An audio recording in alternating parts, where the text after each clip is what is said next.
The eagle suffers little birds to sing.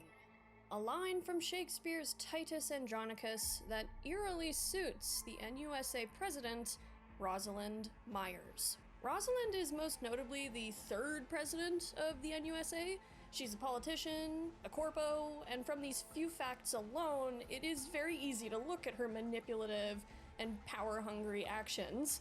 Actions that, of course, resemble those of the politicians we see in the headlines each day, as to be expected. But there is so much more beneath this overarching antagonist of the story of Phantom Liberty. Things that are easy to miss that explain her thirst for power. Perhaps, through understanding these things, we can come somewhat close to getting to know the devil behind the mask.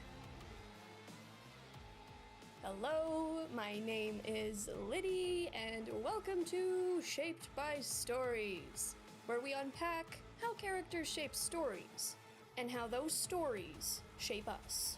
Let's get into it.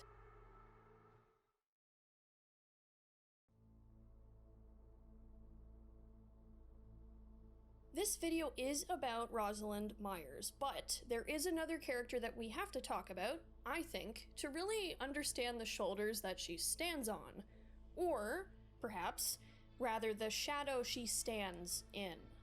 Elizabeth Crest, the NUSA's first president, but many would refer to her rather as the NUSA's first outright dictator. Elizabeth Crest was born in an American military base hospital on Okinawa in 1978. She was born into a military family, and she followed her father's footsteps in the Air Force. Elizabeth was no standard grunt or jarhead, because after 8 years of service, at the age of 30, she actually became a colonel. And according to the Cyberpunk wiki, Crest was given command of her own NORAD unit. The devil works hard, but Colonel Crest worked harder. Following the events of the First Orbit War in 2008, a short but hard-hitting conflict between the United States and the Soviet Union, Elizabeth found herself elevated to the highest-ranking officer in NORAD, because everybody else was dead. Despite only just surviving a literal moonshot attack that rendered her completely deaf, Elizabeth stayed on and rebuilt the command of the organization. She eventually joined Militech and actually rose to the position of Militech CEO. And yeah, the corpo to Politico pipeline struck again when she left her CEO position to run for political office. Crest was smart enough, like many historical politicians, to use her military accomplishments and her reputation in that sense to get points in the elections. She had some really good spin doctors, as well as a no-nonsense, no-bullshit personality on the campaign trail that led to her becoming, first, a senator, and then vice president by 2018. From the very beginning of that particular campaign, Elizabeth really leaned hard into the idea of rebuilding the United States, of making things great again. People really wanted to believe that it was possible to rebuild the concept of the American dream, that this time this administration could do it. The country had been on a downward spiral since the economic crash of '94, leading to the collapse of the country as the world had long known it. The states lost the status of a powerhouse for a number of reasons, but the most prominent reason is that the country erupted into civil war and revolt. Following the economic spiral of '94, many of the USA's westernmost states, as well as Texas, all left the Union and declared their own independence. This was a messy conflict with countless innocents killed, even more who perished due to the ensuing resource hoarding and scarcity that happened between all the states. This particular conflict in Cyberpunk has a lot of history and lore to discuss, so I'm really just scraping over the simple parts of it. I recommend watching Wisefish's video on the Free States. There's just a lot to cover with that part of Cyberpunk's history. It's very interesting stuff. Either way, Crest's campaign strategy proved effective, and she did end up becoming VP when President Blair was voted in. But President Blair fell ill into his first year in office, which meant Elizabeth Crest became the acting president for the remainder of that term. And after that term was up, Elizabeth Crest then won the next presidential election entirely herself. And then President Elizabeth Crest remained president for the next 30 years. President Crest became known as Bull-Headed Betty, because nothing could stand between her and what she sought to achieve. During the Fourth Corporate War, she nationalized Militech. This had to be done as the war between the corps was boiling over into the laps of the politicians. It was making a big mess. Considering the fact that most other countries, in fact, moved to nationalize Militech and Arasaka and other corporate assets before the USA actually did, Crest likely had pressure on that front as well. She wasn't leading the charge in ending the corporate war, which I think is quite interesting. But of course, it wasn't like Militech was happy to do this, because the Militech CEO at the time, Donald Lundy, who is a very interesting character on his own, had no choice but to obey the president's order to cease hostilities. He didn't want to, but he had to do it. From what I could gather, for the remainder of Crest's hold on political office, there was a tug of war between her and Lundy over the power of Militech. Even though Crest wasn't the CEO anymore, and Donald Lundy was, she still wanted to have that power over her old company. She wanted that old throne as well as the Oval Office. You know, you can take the corpo out of the corporation, but you can't take the corporation and all its cutthroat tactics out of the corpo. Additionally, Crest wanted Arasaka removed from American soil entirely, which would then allow Militech to expand without competition and would also lessen the chances of potential foreign interference in American politics. This eventually led to the Militech USA-backed plot to bomb Arasaka Tower, the Night City Holocaust. And while yes, that op was an overall success, the fallout, pun intended, was disastrous, as a nuke went off on the 120th floor of the tower rather than beneath it, as was planned. This led to mass death and destruction of Night City as a whole. According to the Cyberpunk wiki, quote, "The blast instantly incinerated over 12,000 people in the vicinity of the towers, and fatally injured upwards of 500,000 more." Now, President Crest knew she had to do some damage control here before shit got out of hand, so she spun the narrative that the bomb was Arasaka's own device, one they set off themselves when they, quote-unquote, realized they could not stand up against the invading might of Militech. But the reality is, Elizabeth Crest knew very well that the nuke had been one of Militech's, one of the nukes that she signed off on. Big whoops. But, you know, her play worked for the most part. Arasaka was then expelled from American soil following the Night City Holocaust, with Crest going so far as to label the board members as terrorists. Following this major win, if you want to call it that, Crest remained president until 2053. And one of the major reasons why she was able to stay in power for so long is because she never revoked the emergency powers that she declared during the corporate war.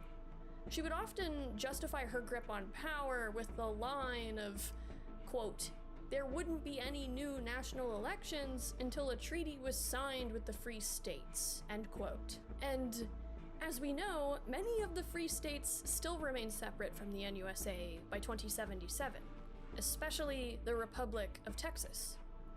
But you know, despite her statement about national elections, Elizabeth Crest was re-elected, suspiciously, 9 times in her presidential career, so it was all Democratic, right? People just loved her that much. The NUSA wasn't officially known as the NUSA until 2053, when President Crest finally released the reins of the country, but she is considered the first true president, or dictator, depending on who you're talking to, of the NUSA.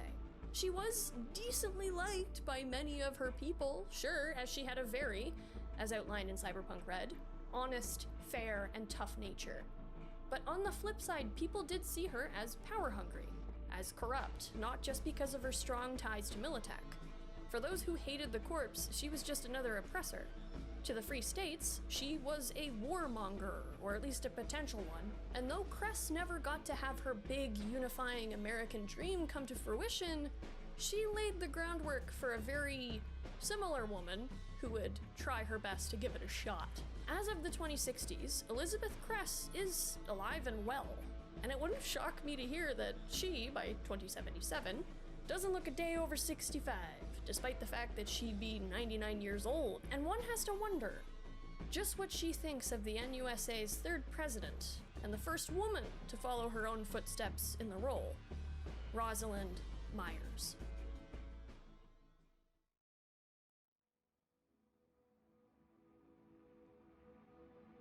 Rosalind Meyers was born on March 28th of an unstated year. Normally, I try to predict birth year in cases like this, because you're really a lot of characters that you don't know their exact age. But I don't think I reasonably can predict anything here, considering the fact that Meyers comes from an affluent background. Perhaps affluent enough to afford some of the anti-aging cyberware reserved for the upper classes. Meyers is different from Crest in the sense that, while Crest came from a comparably modest military brat background, Meyers' family dates back all the way to the arrival of the Mayflower. Her roots are those of an invading people, which is eerily fitting given what she does in her political career. Rosalind's family is described as influential, and it's likely that they've always had ties to political and corporate entities. She would have had access to top-of-the-line cyberware, the best food and living conditions, and a quality education. She may have been groomed for leadership potential for all we know, given the sound of her dynastic origins. And she would have grown up knowing all this wealth and privilege, while a lot of the NUSA suffered in extreme poverty. A poverty that does still persist by 2077. At some point, though, Meyers sought out a more challenging existence, enlisting with the military. Cyberpunk 2077 doesn't give us too much detail about her exact role or the things she may or may not have done, but Rosalind Meyers was indeed part of the Marines. So Meyers is no stranger to dangerous, extremely challenging, and stressful situations. V can really see that side of her in the quest Lucretia My Reflection. As we know, the NUSA military kinda goes hand in hand with Militech, and it wasn't long before the corporation noticed the young Marine, both for her skills as a soldier, but also for her tenacity. According to some sources, Meyers was noted as being courageous in the battlefield, with a strong respect for NUSA values. Her formidability, both in will as well as in military experience, made her a good fit for Militech's eventual CEO, following the death of Donald Lundy. While Rosalind's pedigree and her family influence probably played some role in her career elevation, it's hard not to see the similarities so far between Meyers and Crest, both strong, capable soldiers who earn their stripes on the battlefield. Women who possessed leadership qualities, still, at least in our world, traditionally associated with masculinity, and not as often encouraged in women. I just find it interesting that oftentimes in our 2025, we do see women increasingly occupying positions of power previously held by only men. But these positions of power are, at least among those most powerful and wealthy institutions, those that have been around for a long time, they are positions built on corruption and historical patriarchy. Cyberpunk does have a divergence in the timeline following, I believe it's World War II, but not from those centuries upon centuries of built-up corruption and oppression of those who weren't intended to thrive in said system.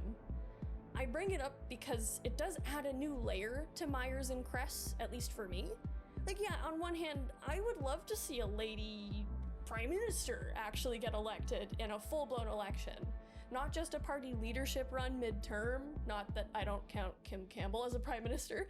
I'm Canadian, for those who don't know. Like, yeah, I would love to see a lady in that position of power, of course, but then I remember what the system is. How corruption is rampant. The corpo to politician pipeline is very real. The money equals power statement is very true, and it's just like, sure, one step forward, equal opportunity, corrupt officials in power, why not? That's a joke. But we're still ultimately 5 steps back. And I just find the NUSA in its depiction of its lady presidents grimly realistic. Like, yes, change the system from within. Probably how you gotta do it, right? But it's very hard to get into those most influential systems of power that would benefit from a big change unless you're grandfathered into it, both by blood and name, but also even just by the kind of person you have to be to succeed in that kind of a system. I'm sure exceptions exist, of course. I hope they do. They have to, right? But I don't have a lot of hope. Crest and Meyers, for the qualities I mentioned earlier, both served up a compelling image as figureheads, at least on the surface. Maybe Militech, and through them the NUSA government, sought to conjure up that old bullheaded Betty magic again. Meyers was CEO for around 9 years when she finally left the position to run for the NUSA presidency. But you know, she didn't really leave. The fact that Crest had ties to Militech throughout her career in the Oval Office was a point of tension for a lot of people in the States, and it remained so with Meyers. But you know, when Meyers first started as president, she was well liked, for reasons again not dissimilar to Crest. Meyers was honest, she had that militaristic simplicity, and she was seen as approachable to the average civilian. She didn't seem to put on airs or anything like that. At least her campaign trail persona was like that. Meyers won the election in 2065, and she became the third president to sit the NUSA's Oval Office. And things seemed fine for her first term. I really couldn't find much about what happened in that period of 4 years, but she was well liked enough that she was reelected for a second. Largely on the promise of what Rosalind called a unification program to reestablish federal rule of all the free states. A plan that was not well received in concept by those states in reference. Only a few actually rejoined the Union without war, including Southern California. But once Rosalind was locked in for her second term, she launched her program all right, and started the Unification War.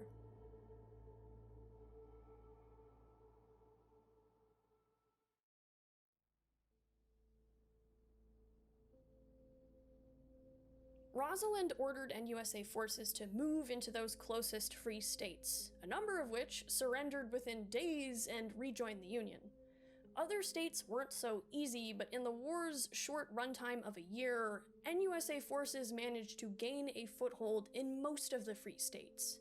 But Arasaka used the Unification War as an opportunity, supporting the free states militarily, and unofficially, with the aim of being allowed back on American soil after all these years. We basically have a Militech-Arasaka war playing out through proxy. Meanwhile, only a few states remained free of outright occupation. The Republic of Texas, which is a whole other can of beans. Texas didn't even ally with the other free states, and it considers itself separate from the free states. And NorCal. And through NorCal, also Night City. But Night City wasn't the city-state we know it as in 2077, but it became one because of this war. Night City had suffered a lot economically, among other ways, because of Meyers' war. As we all know, Pacifica was intended to be the paradise playground of the rich, funded by corps of all stripes, Militech included. But the war made all the investors scramble and pull all their funding, leaving Pacifica as the skeletal, half-baked crack zone we see by 2077. Many people who were there building the zone were stranded when they lost their jobs, in the middle of a war. Many of them had nowhere else to go or no safe path to get there. Now, this is where the war really blows up in Meyers' face. Meyers sent in Kurt Hansen, a colonel, to occupy part of Pacifica, in preparation for taking Night City. But this invasion fell apart because of Lucius Rhine. So by the time 2077 rolls around, Lucius does not have a great reputation. He is Arasaka's puppet. But this puppetry goes back way deeper than we're really presented throughout V's story. It is very easy to miss if you don't read shards or listen to the news and all that stuff. Lucius Rhine had contacts with Arasaka way back in the day, and he asked for aid from the corporation in exchange for letting them reestablish operations in NC fully. Arasaka obliged, sending a massive military carrier to basically tell Militech to fuck off. With Arasaka in the picture, the scales were no longer so drastically tipped in the NUSA's and Militech's favor. A peace, unsteady though it was brokered with the signing of the Arvin Accord. This treaty allowed the Free States to remain Free States, but it also sort of tied them politically to the NUSA, so they were kind of now the not-so-free states, except Texas, who actually refused to sign any treaty. Technically, I guess the war is still going on between Texas and the NUSA. Even with the states that did sign the Arvin Accord, they were still a little too free for the NUSA's liking. But Meyers had no choice now, especially with foreign powers in the mix. Yes, her unification program did gain some states, but you can't shake the feeling she went home with her fists balled up. What a year, right? What a year. War is expensive too, so people were not going to be super thrilled about the ultimate failure of the war. And to make things look worse for her, Kurt Hansen decided he wasn't about to leave NC. He was about to carve out his own slice of the pie.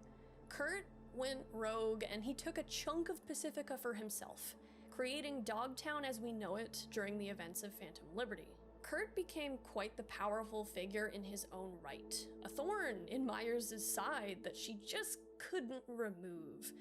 An insubordinate colonel, born into poverty and recruited from a petty gang, rose from the bottom to scrape together a formidable empire of his own.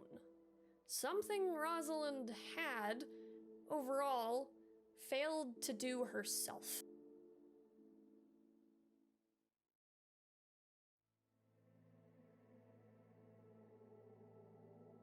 Back home, Meyers had some new problems to deal with. Ironically enough, her attempts at unification had left her voter base more divided than ever before. She did get a third term, and not long before the events of Phantom Liberty, she announces that she will be seeking a fourth term. But we're kinda left to wonder how successful she'll be, unless a war erupts potentially, and she invokes emergency powers, like Crest did. Many in the cyberpunk world see Meyers as a wannabe dictator, who doesn't have the competence to actually make that happen. Even with the peace of the Arvin Accord, the NUSA was experiencing flaring tensions with Texas, who they've been trading blows with since the end of the Unification War, and probably a long time before that too. A war with Texas was possible, but that was just one conflict, because then you had the uneasy peace between the NUSA and the remaining free states. On the corporate front, Arasaka was moving to solidify their foothold on the west coast with the bureaucratic paving of Lucius Rhine. They weren't wasting any opportunity to regain the ground lost since the Fourth Corporate War, and Militech was gearing up now for a potential fifth one. So, upon the death of Saburo Arasaka, the NUSA likely sighed in relief. Yes, without the Emperor to lead his corporate empire, there was the chance that it would all crumble. Especially with Yorinobu Arasaka at the helm. Fun fact, in the past, Militech had sought to work with Yorinobu when he was more actively working against his father in the Corporal Wars. So maybe they were hoping Arasaka would actually destroy itself from within. An echo of the propaganda spewed following the Night City Holocaust all those years ago. It's just funny that on the N54 news, Rosalind outwardly threatens Yorinobu to watch himself and that the NUSA will teach Arasaka a lesson if Yorinobu has forgotten it. But I kind of think that's just for show, it's just chest pounding. I think they're really crossing their fingers Yorinobu's gonna continue the work he started all those years ago. Which, yeah, depending on the ending you pick, he does. As for Night City as a whole, Militech did still have a presence there following the war, despite Arasaka's dominance.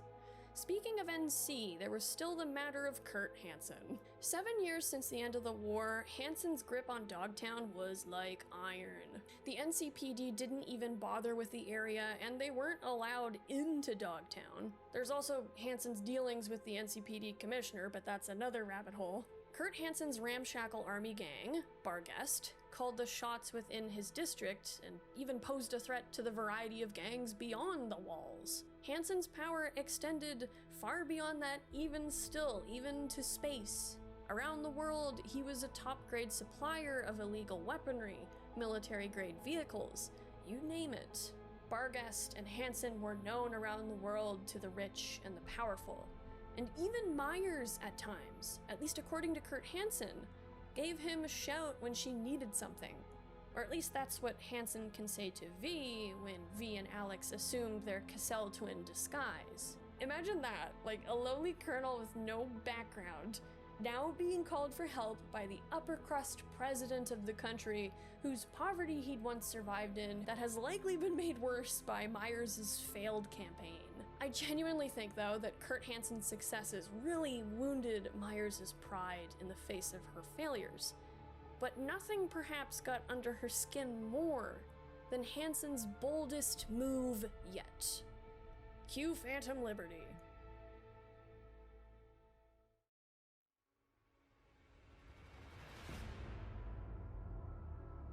So before we dive into Phantom Liberty, we gotta talk about Song So-mi. So So-mi, as Meyers says, was just a kid when the FIA, the NUSA's intelligence agency, singled her out. She'd in fact hacked a Militech data fort, which was no easy feat. As the president says, Songbird broke into her home, a statement showing, indeed, her close ties to Militech.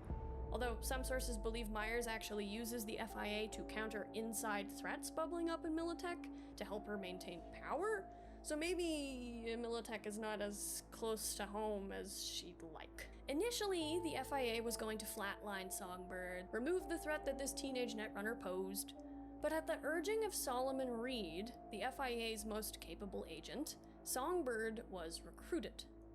At first, this was relatively fine.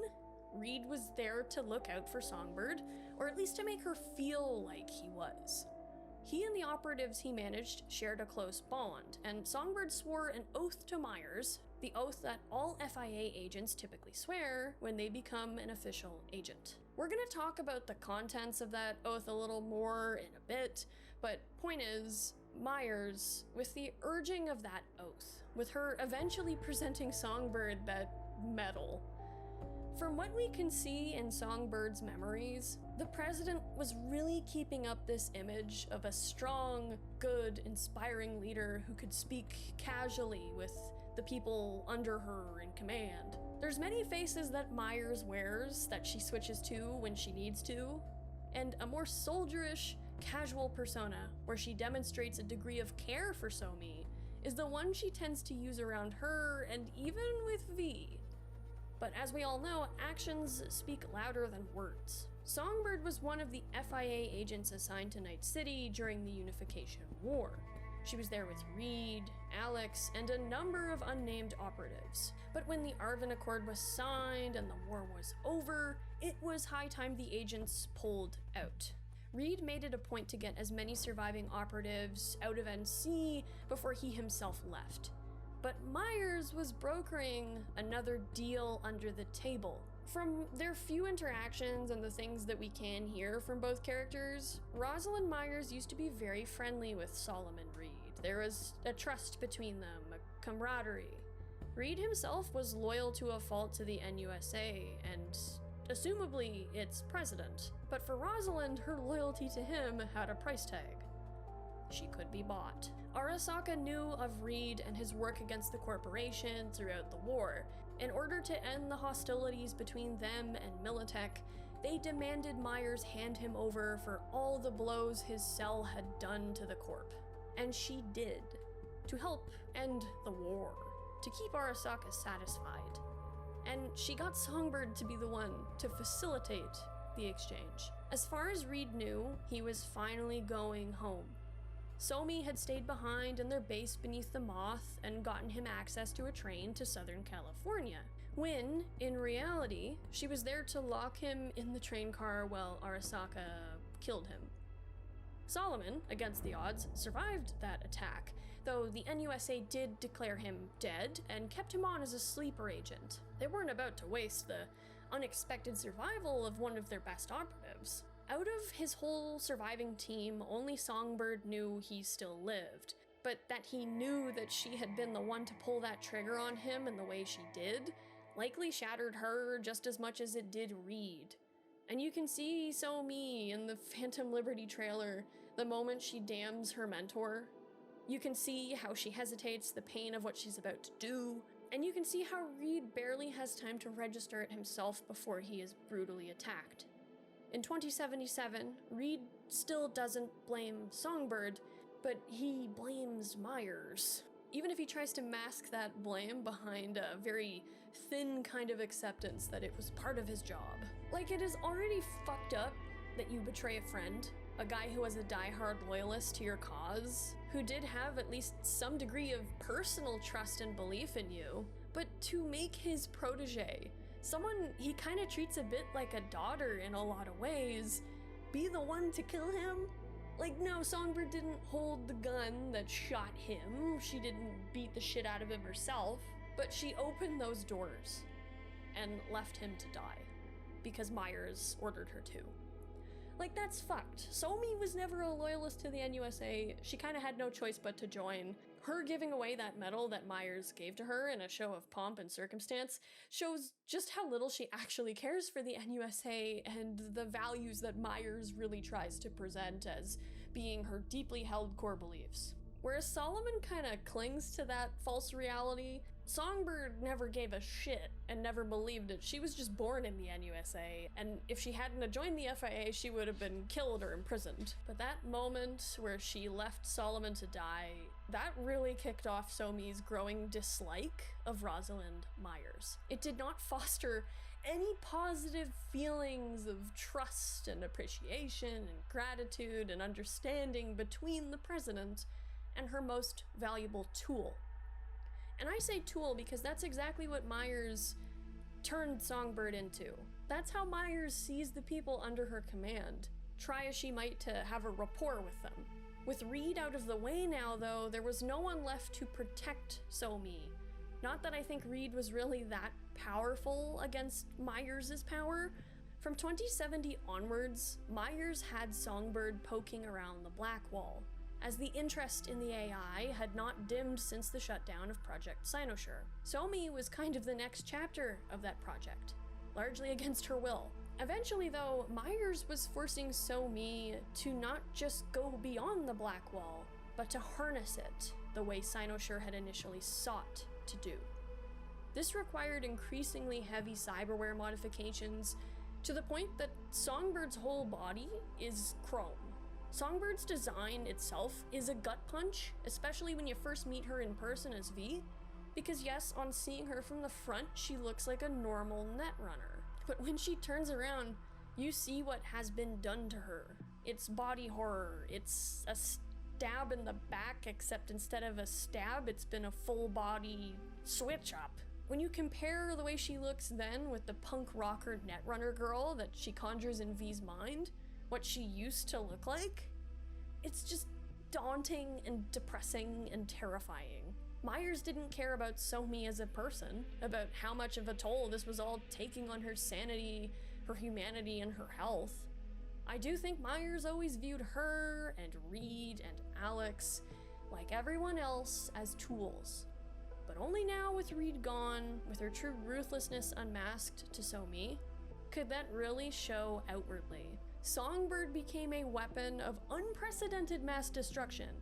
She was the president's own coup de grace. But as you may have noticed, Myers has a really big flaw. She's not as smart as she thinks she is.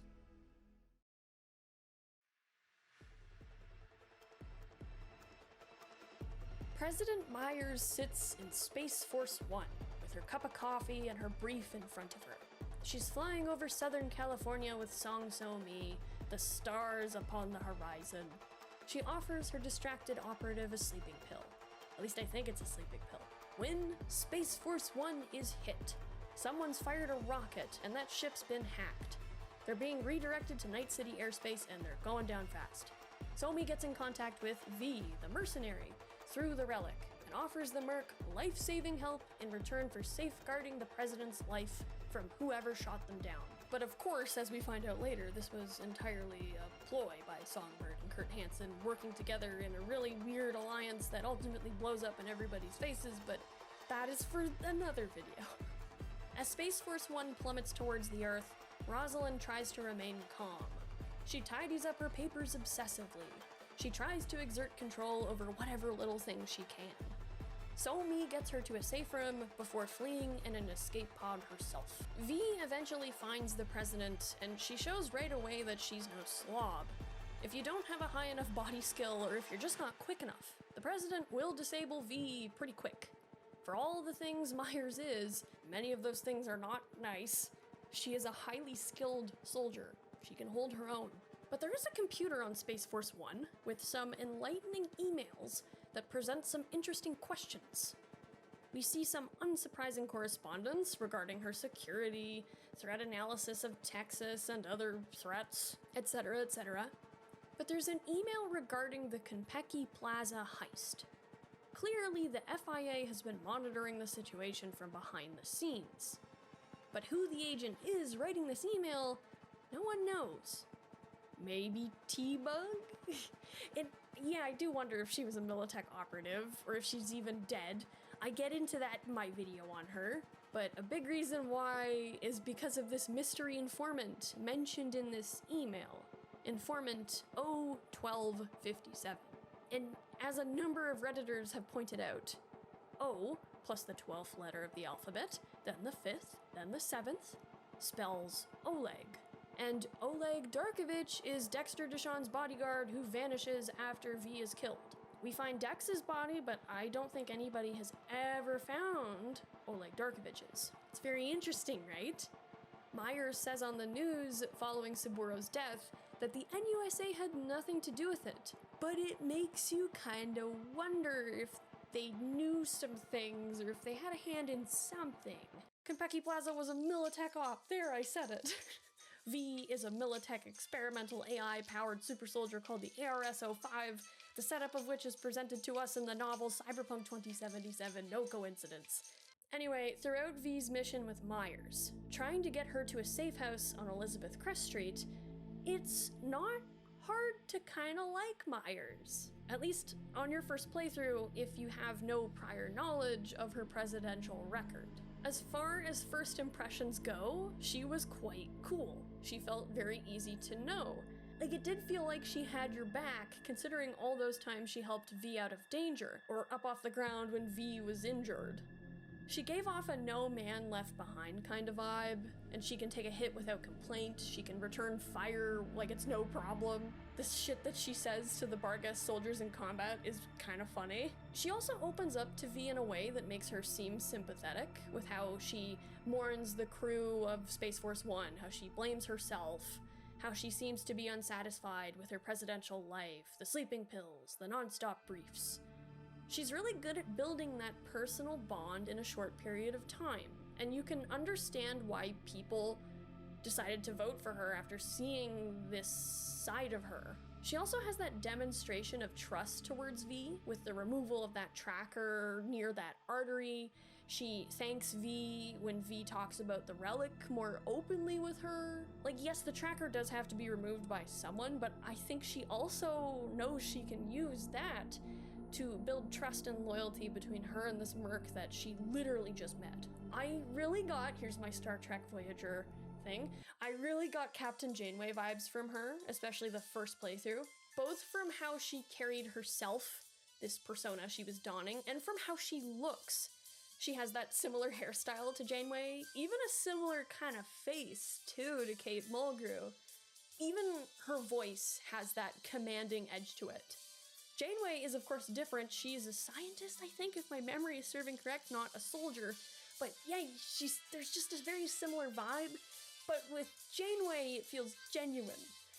With Myers, especially on subsequent playthroughs, you can feel how false it is. Of course, that could just be because we played through the story and we know what we know, but there's little things that you notice. There's a line from Myers in the tunnel on the way to the safe house, which is on Elizabeth Crest Street, as I said, where V asks if Myers is jealous of her.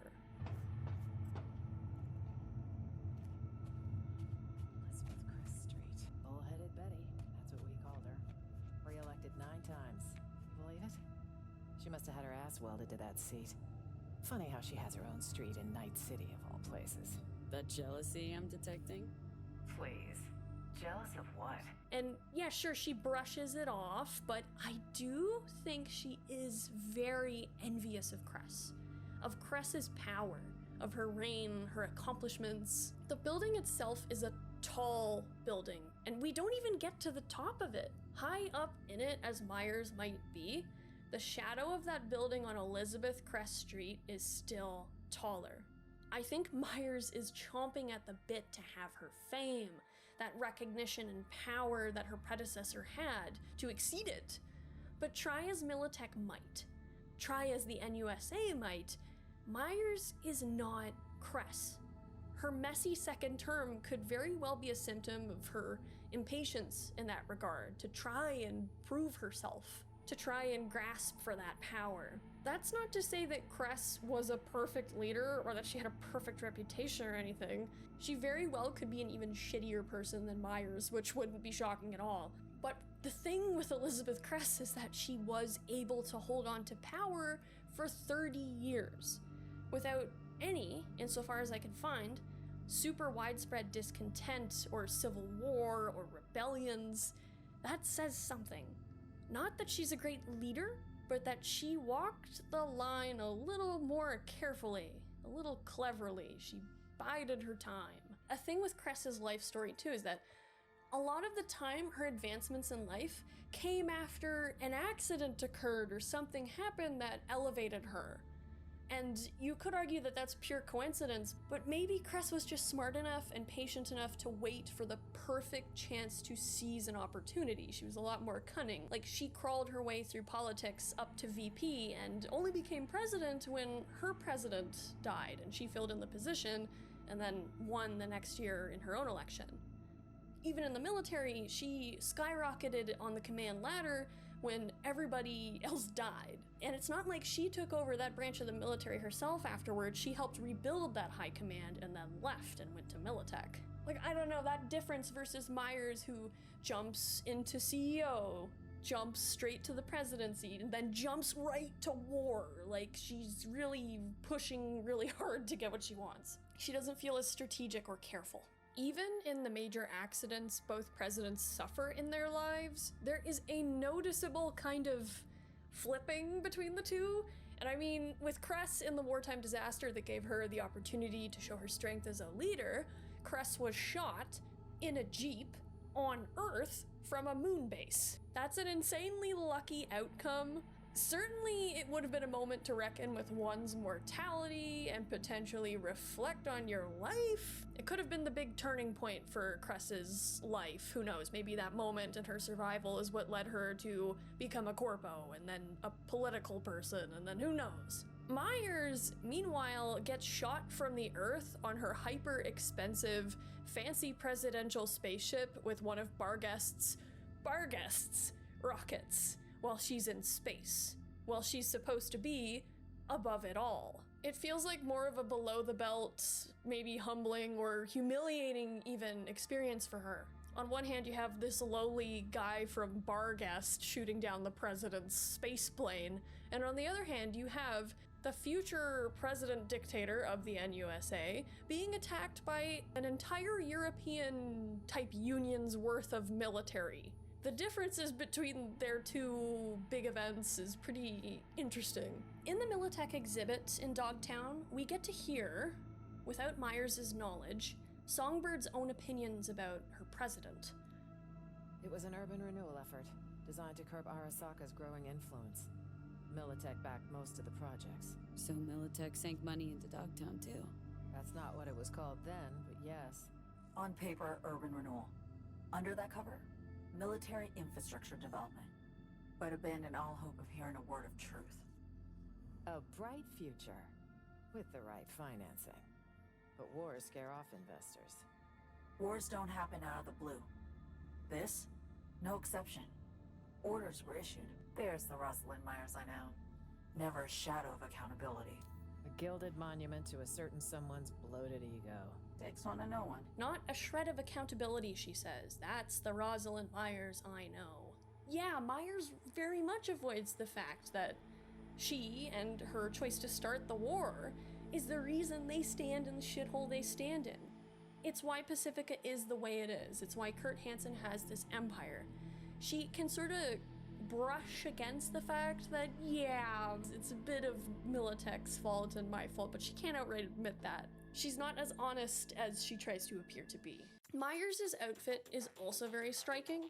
I've said this before, I think in my Hanako video, ages ago. I don't talk about this enough. Fashion is a really important storytelling tool. This pantsuit is not only elegant, but it has that clear, sharp, military-esque order and commanding vibe to it. The gold design on her shoulder almost resembles an epaulette. This really adds to the military rep and prestige and power that she wants people to remember when they see her. She stands like a commander as well, like a figure of power. She wants to look the part of somebody who can win that war, who can win that conflict, who can hold that power. But also, her outfit is white, like Hanako's, and white is usually a bad sign when someone wears it in this game, as I get into a bit more in Hanako's video. One thing that I think about Myers, with her ability to utilize the right persona with the right person, I think that this is so effective because she herself believes her own bullshit as she's embodying it. She sells it to herself. When she's in comrade soldier mode, not Soviet comrade, but you know what I mean, I think she's all in that camp. Like, why would someone buy what she's selling if she wasn't sold on it herself, right? I don't know, I could be wrong, but that is the vibe I get. Like, she believes the bullshit that comes out of her mouth, even though she knows it's bullshit, but she still believes it anyway, including all the nice reassurances and nice things that she says to Songbird. Myers probably does believe that she treats Songbird well, that the FIA provides for her through Myers' wishes, and that is enough evidence that Songbird is overreacting and never had any need to flee. I think she buys into that as well, personally. I don't think for Myers this is simply a lie she is saying out loud. Myers, as Somi says, can't take accountability. She tends to blame everybody else around her rather than herself, the person at the top with the most power who makes the biggest calls. To even take accountability in her own head. Myers tries to make it seem like Songbird is the traitor. Overhear that conversation between her and Reed. Myers says that Songbird is giving her no choice but to pursue her. And Reed does call her out on this with his "your choices or hers" when she says that there's just some choices that you can't come back from. And yeah, Reed does fold pretty quick after he says that, unfortunately, but it's true. Immediately, Myers is placing blame on the person that she has been torturing for the last how many years, pushing her to the point of death, pushing her to the point of being desperate. Songbird even believes here that Myers is mainly motivated by revenge, anything to get her back. When it comes to getting Songbird back to the NUSA, this isn't just about having a valuable asset back under her control, not anymore. It's personal. Whether or not Myers knows about Somi hacking Space Force 1 or not, I don't know the answer, but I think by now she probably knows that. Nearly done in by her favorite weapon and that old thorn in her side. Myers does have an ego, and it definitely drives her a lot more than I think she would want to admit. Like, when I think of Songbird back in the NUSA, I just feel dread. Like, oh god. Like, what sick shit is the Myers underneath the mask gonna put her through just to get a little bit of satisfaction, of revenge? Like, ugh. Like, the president will still place blame on V for Songbird's death in one of those endings, even though it was Myers' choices and decisions that led Songbird to the point where she would rather be dead than go back to the NUSA, and it's just like, oh my god, Myers, how delusional can you get? Myers continues to build a rapport with V when they actually do reach the hideout. She changes into some ragged Night City clothes, can have a drink with V, and V can even say, "You have my vote in the next election, Madam President." She doesn't even talk about policy or anything. It's just the way she acts and manipulates.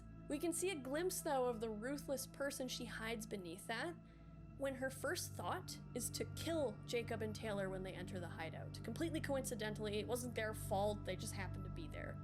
I mean, sure, I get why she thought to do that in a vacuum, but it goes to show a first glimpse at what lies behind the persona that V is introduced to, that V would vote for, potentially. But she recovers pretty quick should you manage to persuade Jacob and Taylor to stand down. She'll even shake their hand and then give a fist bump if they stayed to keep her safe. She agrees to give them a huge payday. She doesn't talk down to them either. So far so good, Madam President. If we didn't already know what she was capable of. We also find a note of things to do when she gets back to Washington that include calling her mother, organizing a funeral for the victims of Space Force 1, and also, if you do save Jacob and Taylor, where she says to set aside funds to pay them. And this note can really make you think that, okay, so cares about things, she's true to her word. To get out of Dogtown, Myers knows she needs help. Not a plan, a man. Solomon Reed. Myers tells us that Reed has been in Night City, and he's gone to ground as a sleeper agent. She withholds from V the nature of their parting though, and she gives them the information they'll need to wake him up. An old payphone and a specific phone number. But first, Myers gives V a token, one solidifying their status as an FIA agent. Plus, V can take the oath. The very same oath Songbird reluctantly took all those years ago. And as we're on the same side, can't hurt. Oh, V. Repeat after me. I, V, do hereby solemnly swear I, V, do hereby solemnly swear to faithfully serve the new United States of America. to Fucking faithfully pathetic. serve the new United States of America. I vow to uphold the values set forth in the nation's Constitution and represent its government with dignity and due diligence. I vow to uphold the values set forth in the nation's Constitution and represent its government with dignity and due diligence. I pledge to defend my country against all enemies, foreign and domestic. Should this cause claim my life, so be it. I pledge to defend my country against all enemies, foreign and domestic. Should this cause claim my life, so be it. On behalf of all NUS citizens, I thank you. Good luck out there, V. And don't let the bastards nab you. And then Johnny says this about the oath. You know, taking that oath, bad idea. Oh yeah? Some causes are worth pledging your life to, V. This ain't one of them. How'd you come to that? 'Cause with the biz done, their arm will still be far up your ass and you'll be a meat puppet. No, I was once a corpo jarhead, right? Practically dove into uniform head first. They had a real hard-on for the oath. Repeat after me, blondie fucking blah. But can't remember what I solemnly pledged to do. Sure you want to talk about this? Forget it. You were just due a chewing out. And yeah, Johnny's hit the nail on the head. The words of that oath are manipulative. And while yes, loyalty has value to all kinds of people, in Myers' case, loyalty is a tool to get people to do what she wants them to do. I don't know if everybody felt this way, but I kind of got the vibe that Myers was a little bit unnerved that V didn't take the oath. Yeah, no, let's skip the formal thing. Is there a problem? It's just a big commitment, you know? Can't swear to something I don't believe in. It's your choice. I understand this was sudden. Maybe a bit surprised. V is a bit of a wild card, and Myers might be used to people bending the knee as it was to being a bit more predictable. She might be so used to loyalty, to her office and the NUSA and what that can mean to a lot of people, that she takes it for granted. Night City is an odd place for her, she's kind of out of her element. Considering we're in Dogtown, run by Kurt Hansen, she might be placing V in a similar risk box to him. Upon finding Reed and getting him back to the hideout, things seem fine. He asks about Myers' safety, he questions V's ability, typical secret agent stuff. He asks if Myers is smoking again, as that is a marker of her stress level. Which, yes, she is smoking, which she tells V to go get Reed. And considering that we now know that detail, and what we know of her past with Reed, that's probably a big part of her stress and why she was smoking. She was probably thinking like, oh shit. It's not just the fact that she's in Dogtown. Could Reed let her down here like she let him down all those years ago? Myers turns on the charm when she sees Reed again, trying to appeal to Solomon's sense of duty and loyalty to the NUSA.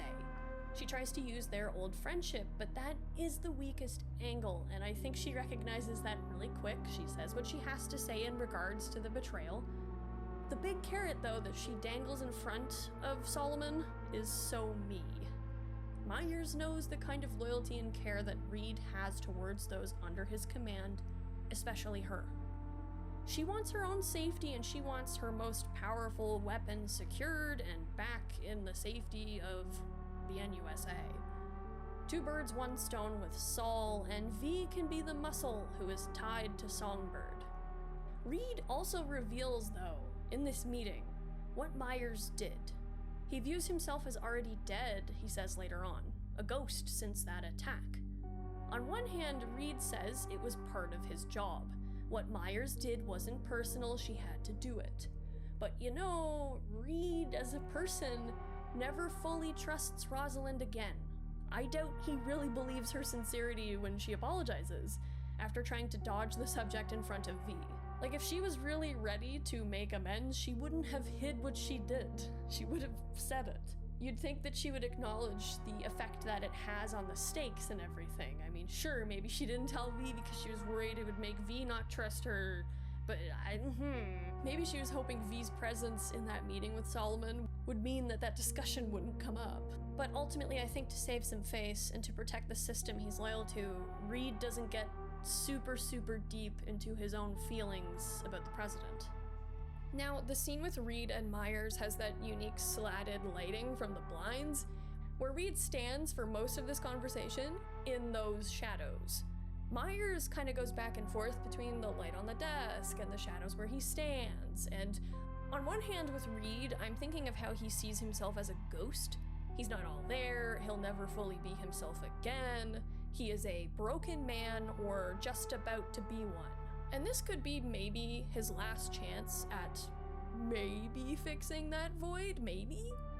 But the other way that I see it, with the way this scene and its characters are lit, Myers is, when she finally settles on the desk, half in the light, half in the dark, it's like she's showing V a specific side of her. Maybe the side she wants you to see. Not the side at the back, especially when she's properly facing the desk. It reminds me of when we meet Songbird at the Black Sapphire. Her front half, a facade that hides the crimes Rosalind committed upon her, revealed when she turns around. We see in Songbird the truth of who Myers is, just in looking at her. And also in the first conversation between Reed and Myers, with the lighting and everything, you really are kind of left to wonder who's more worth your trust here. Is it the guy who is standing in shadows, who's extremely difficult to read, no pun intended, or is it the devil we already know, but actually maybe kinda don't? As long as V follows Reed's instructions for Myers' evac, she is safely escorted back to NUSA territory. A little ominous detail though is Jacob and Taylor. Some say that they found Jacob and Taylor's bodies in-game. Executed by a dumpster is what I've often heard, but I've never found it myself. I know if V and Myers are seen in the sewer system and the tunnels on camera and everything, that Jacob and Taylor will be found dead outside the elevator of the hideout. Some people say that they've found them outside of Dogtown, but I've never seen screenshots of that. I've never found them myself. But for me, Reed's actions throughout Phantom Liberty, combined with his text to V saying, "Don't worry about them anymore," I feel like he does kill Jacob and Taylor, not unlike he did with the Cassell twins. Jacob says he's not a knife to the back guy, but maybe this is a hint that they were shot in the back by Reed, maybe shot in the face. Perhaps on Myers' order, perhaps on Reed's own initiative. Either way, whatever happened, Myers is one of the few people who knows the truth. At least I think. As Phantom Liberty goes on, we do learn bits and pieces of how Reed feels about Myers. He says, along with Alex, that Myers doesn't really know the specifics of their op to get Songbird. Maybe this is a lie, but I can't shake that that is the truth. And for Myers, that is dangerous. One of her most accomplished operatives doesn't actually trust her anymore. He's a human being. Of course, Reed's not gonna just shrug off Myers selling him out. He's traumatized, even if he doesn't show it in the way one would initially expect. But all he cares about is So-Mi, even if he is, in the process, disregarding what she herself wants. Just like Myers did in cramming so much chrome in her despite Songbird's protests. That's the thing. You're either siding with someone who can't respect someone else's wishes because of their own warped sense of loyalty and values, and someone who just genuinely doesn't care at all, at least not enough compared to her own desires and designs on power. Even if you side with Songbird, there's some dark implications about just how deep a shit she's getting into. In the endings with Myers, though, aka Mittens, because that's the code text you get regarding V's payment for safeguarding her, you can see her true face in a variety of facets. Should you side with Songbird, Myers basically tells Reed that he's incompetent and says to use lethal force. Even against So-Mi, just to avoid shooting her head so her body could be used. Her dirty work is done by other hands, but she gives the order. Like, maybe there is a small part of her that does sort of care about So-Mi because she does spend time with her, clearly, a lot of the time, but like, I somehow don't think she was that great of a friend. Also, in the saving Songbird ending, just imagine Myers finding out V slaughtered a couple hundred, I don't know, of the NUSA's top soldiers, like their spec ops. How much of a blow to her ego will that be? It's just like Kurt Hansen all over again. It's just, this time, it's a random Night City mercenary. There's the added slap of So-Mi getting her into this whole mess in Dogtown and everything too, with her hacking the plane and dealing with Kurt Hansen. I see a lot of parallels between So-Mi and V, of course, but there's also many parallels between Hansen and V and So-Mi. And yeah, he's probably actually my favorite character in terms of how interesting he is, which is surprising even to me, because when I first played Phantom Liberty, I did not expect to be so fascinated by Kurt Hansen. Anyway, back on topic. I'm excited to cover him someday. That'll happen soon. Should V return Songbird alive after fighting their way through the Cynosure facility, Myers shows a very manufactured kind of gratitude. That medal, the very same that So-Mi got, a worthless token, all in all, especially with V dying. It's a medal for an institution that hides behind duty, loyalty, and inspiring speeches, an ugly, predatory face. It's just interesting, and it says a lot that throughout Phantom Liberty, especially if you do the Cynosure ending, you get to see and understand that you and Songbird both got the same medal. And you and Songbird both had the opportunity / had to get surgery through the FIA. And what happened to Songbird after that surgery? Certainly wasn't what she expected. It was surgery that basically ruined her life. So what's gonna happen to V? I mean, definitely with the Phantom Liberty ending, it's up to you whether it's a terrible ending and it's sad and depressing, or if it's bittersweet with a silver lining to it. But yeah, it's like Phantom Liberty and the Cynosure ending was all kind of a warning for what was gonna go down. Songbird and V, 2 peas in a pod.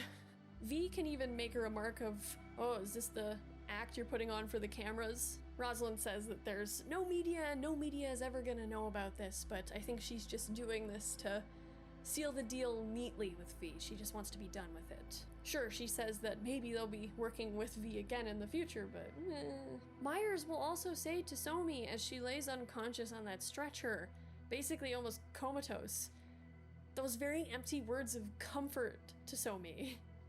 It just feels so gross. It's not comforting, it's a disguised warning, at least to me. Because we now know, from the story of Songbird's suffering, how Myers actually sees her.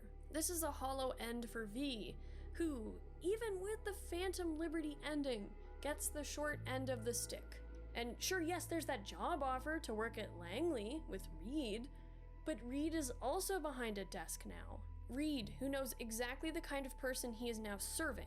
I think the only capacity in which Myers would trust Reed to work for her, because of her past betrayal of him, is a desk job, but also it's the fact that So-mi is still alive and Myers can still dangle the carrot of So-mi to Reed to keep him in line. She knows he doesn't trust her anymore, but Reed is also kind of cowed in this sense too. He seems very sad and empty after this ending. And lastly, should you show mercy to Songbird, Myers really shows her bitterness. Off comes the mask of a personable soldier.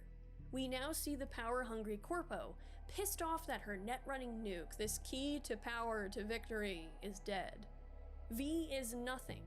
V is disposable, but is left to live out their days because, well, at least Songbird's body is back. I mean, the FIA certainly won't help V remove the relic. As Myers says, that wasn't part of the deal. The deal was that you bring me So-mi alive and then your life will be saved. Even if you do side with Songbird, Myers will put a hit on V through Alex, but that's not a surprise at that point. She could still very well have somebody looking to kill V, we just don't know about it, in any other ending. This is a bit of a side point, but there's this thing throughout Phantom Liberty where all of these characters that we meet, and I guess like most characters in Cyberpunk, but you know, like specifically in this expansion, they're not free no matter how free they might look. For Songbird and Reed and Alex and even Kurt Hansen, and V, of course, their lack of freedom is more obvious. Like, I think we can all kind of go like, well, yeah, this person's not free because XYZ. I'll get into them in their videos. But for Myers, it's pretty easy to forget that she too, I think, seems to feel rather trapped in a way. Yes, Myers did run for office, but I do wonder if she ever really had much of a choice to end up where she did. As I mentioned earlier, she could have been raised to be this person that we unfortunately meet, expected to someday hold office in some way, shape, or form, to wield power. She does express some frustration with the monotony of her life, like her usual day-to-day back in Washington. She seems to really come to life on the battlefield, even though we do have to remember that she is putting on a facade of sorts here. And she has it all, and she likely always has. But this freedom she has isn't all-encompassing. Where she is in her mind, she's kind of stuck, especially with the constant gnaw of her own hunger for power. I'm not trying to paint her as a sympathetic figure or anything, but it's just interesting that she herself lives under the falseness of these phantom liberties of power in the former land of the free and the home of the brave. In the ending where you return Songbird's body to the NUSA, Rosalind can say that she might understand So-mi's situation, the choice between life and death, better than V realizes. This could be just something she tells herself to help her sleep at night. Maybe she's just trying to minimize So-mi's own need to do her own thing, even in death, in choosing whether to live or to die. Maybe this implies that she's also been pushed to the edge of life and death in a similar way. Not just in a firefight, like maybe she's dealt with depression or other mental illnesses in her time in the office. She does sound, again, highly stressed. Another thing too though is that Rosalind is the main character in Shakespeare's As You Like It, and she's noted for being an effective schemer, extremely loyal to her friends, and a good leader. And Rosalind can't seem to escape that expected archetype, yet she has struggled to measure up to that kind of reputation. Like, I'm sure she's done some good things, politically speaking, to still be in office. She can't have pissed off everybody yet. But war's a big whoopsie. I don't know what to tell you, especially when it doesn't quite accomplish what you hoped it would. The other thing too that is a commonality between Rosalind of 2077 and the Rosalind of As You Like It is that she has to pretend to be a male shepherd named Ganymede in order to escape and blah blah blah, it's a thing. And then you see Rosalind's outfit when she's in Night City, it's very tomboyish or boyish, and I just kind of found that to be like a, oh, is this really a Ganymede reference that I'm seeing here? Because that would be cool, and there is a lot of Shakespeare references in Cyberpunk, and yeah, it's just, I found it interesting. Off track. And that is the end of our 2077 antics with Myers. There's a lot of hints that she is not done with her warmongering. Conflict is on the horizon between the Free States and the NUSA, Arasaka, and Militech. Perhaps more than a civil war. perhaps a fifth corporate war. Myers ultimately only cares about those under her rule insofar as they can offer her something in her quest to continue to rise up. She suffers their existence, their peace, for as long as it's convenient for her. Because in the end, all is disposable in her quest for power and control. Until someday, maybe she can have her own street named after her own 30 years of power when she takes Night City for the NUSA. Myers may very well have a softer side. She may very well have a slightly more caring side. A side that nobody sees except those she's closest to.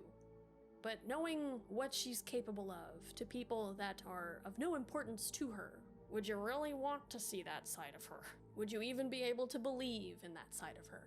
Ultimately, I kinda doubt that Rosalind Meyers will stay in power very long. I don't think she's gonna beat Crest's 3 decades.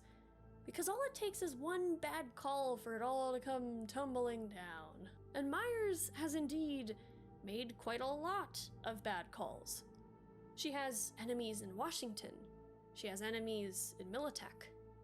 Maybe, if it's canon that Songbird was taken alive by the NUSA, her ace in the hole will be her doom. Even if not, as Reed and Alex say, if word ever got out about Myers poking the Black Wall bare, there would be hell to pay, from outside her administration and from within. Thus is the fate of those who play the puzzling game of power, in that land of broken dreams and phantom liberties. Ah, corrupt officials authoring their own destruction. It never gets old. Thank you so much for watching / listening to the Myers video hour special. Oh yes. Oh, Myers. I wanted to cover her for a very, very long time. Not just because I look at her and I think of Captain Janeway and how I'm like, that uniform that Myers has, it is pretty sharp. I do like it. But oh my god, she's very disturbing. I find her more disturbing than Saburo Arasaka in a way. Maybe now I have to cover Saburo Arasaka so I can explain that discomfort further, or maybe change my mind. I don't know. Thank you once again to my channel members for supporting the channel. I hope you guys enjoyed the video. Members, if an enemy corporation demanded you be handed over to end the war, I would make cardboard cutouts of you guys, and I would make it look like these were all the decoys, but I would like sneak you out a different way, so they'd be like, what are these cardboard cutouts? Oh my god, we've been bamboozled. But everything would be fine. So the war might not be over, but everything would be fine with you guys. So there's that. And thank you, of course, to everybody for simply watching, for liking, commenting, subscribing. Share your thoughts on Myers, because I know there are a lot of people out there who don't like her, and I would be curious to hear what you guys think she is going to be up to in Cyberpunk Orion. Do you think she's going to be assassinated? Do you think she's going to still be in power? I think it's going to be another corpo war, but we shall see. Have a good one, guys. And I will see you again in the next one. Goodbye.